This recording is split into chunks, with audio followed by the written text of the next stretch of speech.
All right, freedom fasters. So the holidays are approaching, and the question is, can we fast and stay healthy? But can we also enjoy ourselves and do some feasting as well? Of course we can. Yes. It's about living. It's about life. Absolutely. Of course we need to do that. Absolutely it is. So if you're new to this channel, welcome. This is Water Fasting with Nat. I'm Nat. This is my wife Jodie, and welcome to the channel. We talk all about water fasting and the major benefits to your health from doing water fasting. So today we're talking about a topic that came up for me when I started fasting, actually, and I was really realizing that I wanted the balance between staying healthy and fasting and improving my health and getting to a point where I'm not just trying to heal things all the time, I'm actually preventing ailments from coming up. So I really wanted to do that, but I also want to enjoy myself. You know, we're in Mexico. I don't know where you are, but we're in Mexico and we have amazing food here. So it really was about how do I do the balance of both. And I remember having a conversation with Jodie and saying, wow, I think it's about fasting and feasting, and our bodies can handle both. It's been doing that since caveman days, where we've actually had food at different times, lots and lots of food in caveman days, and then other times where we don't have any food at all. And so the body is actually quite used to fasting and feasting. I believe so as well. But the interesting thing is that when you create a lifestyle that incorporates water fasting, it's not necessarily about going out and completely binge eating on all the crap that, you know, maybe brings back memories or things. And this is an interesting one for us, because when we do go back to Australia, there are some things we can't get here in Mexico that we do definitely feast on, and have these memory things coming up saying, oh, I remember when I had barbecue chips or sausage rolls or whatever it may be. But I think that the big thing for me came up years ago, where it was about the food that you eat. If it's been prepared with love, then there's no calories in it as such. Now, let's not get into the scientific version of that, but it's with regards to whether you've got guilt. And I feel that the transition that you went through was wanting that both ends of the seesaw sort of experience. Yeah. But the thing that was interrupting the process was the guilt that came, which would push the seesaw out of balance when you did feast, whether it be for holiday time, going back to Australia or whatever. So what has actually really shifted with you regarding that? I think I could find myself very much on the extreme. I was trying to be healthy all the time, and it just didn't work for a start. I just kept going the opposite direction. So as far down the seesaw as you're going to go one end, you're going to end up pendulum back and going the other opposite direction. And so I realized that wasn't working in my head. I needed to find some sort of balance between the two. And I felt like it was because I hadn't accepted the fact that at times I feast. I love binge eating when we go back to Australia, and I love Christmas time, and I love eating lots and lots of food.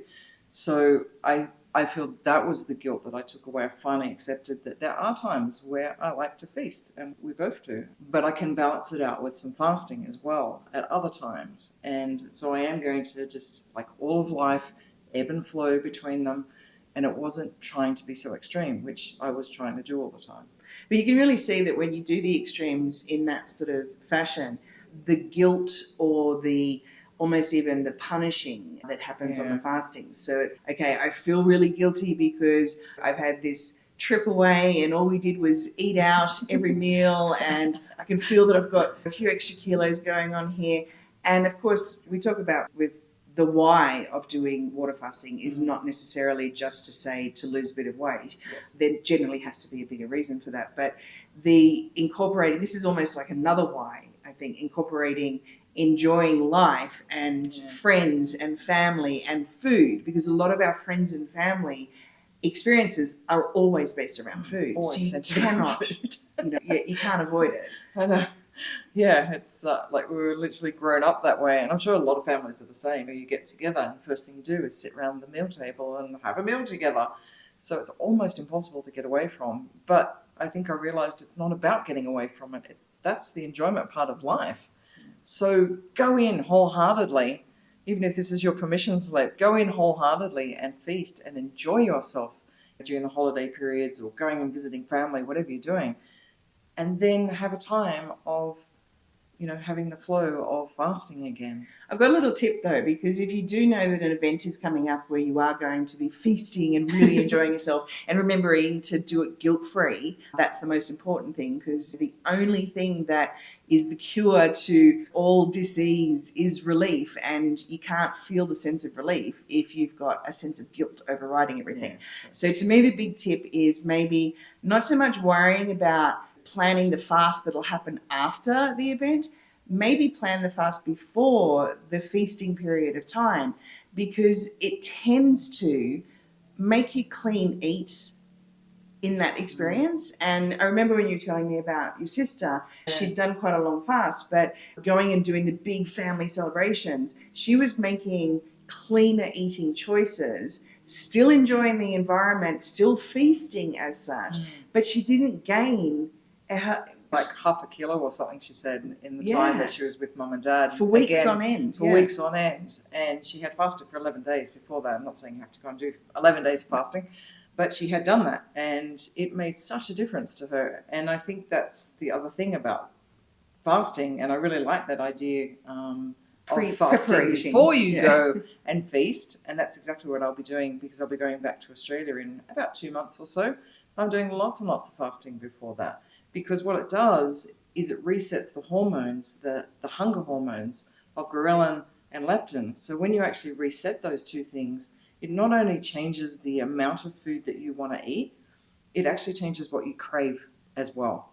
And that's such a key thing to keep in mind. So if you can fast before you go out and start feasting, then you're actually going to choose better automatically and quite naturally. And it's not going to be such a big deal for you to choose a banana bread over a cream bun. Well, that's if you're in Australia, those things are a thing. But you're going to make better choices just quite naturally, and it's not going to be such a big deal. And even if you do fall off the wagon, just please don't feel guilty about it. Embrace it. If you're falling off the wagon, especially if it's a home-cooked meal and dessert and etc., it's just embrace the love that the experience is providing. Yeah. And there's a lot less chance, again, not scientific advice here or anything proven, but in our experience, and what I truly believe as well, is doing it guilt-free and embracing everything about it, and knowing that, yes, you can do a fast afterwards, but I think that preparation one's important, and it doesn't really matter if you fall off the wagon and go a bit haywire, a bit crazy.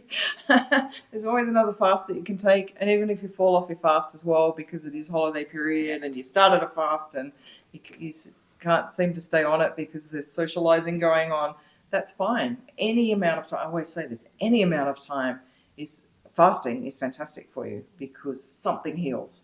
It doesn't matter if it's a day or 2 days or 3 days or however long you go for, something will heal in that time, and that's amazing. Like, it really is amazing. So if it's holiday time or coming up to holiday time, whenever it is you're watching this video, enjoy your feasting. Yeah. And we'll see you back here when it's time to do your fasting. We're always here for fasting. All right, have fun. Enjoy.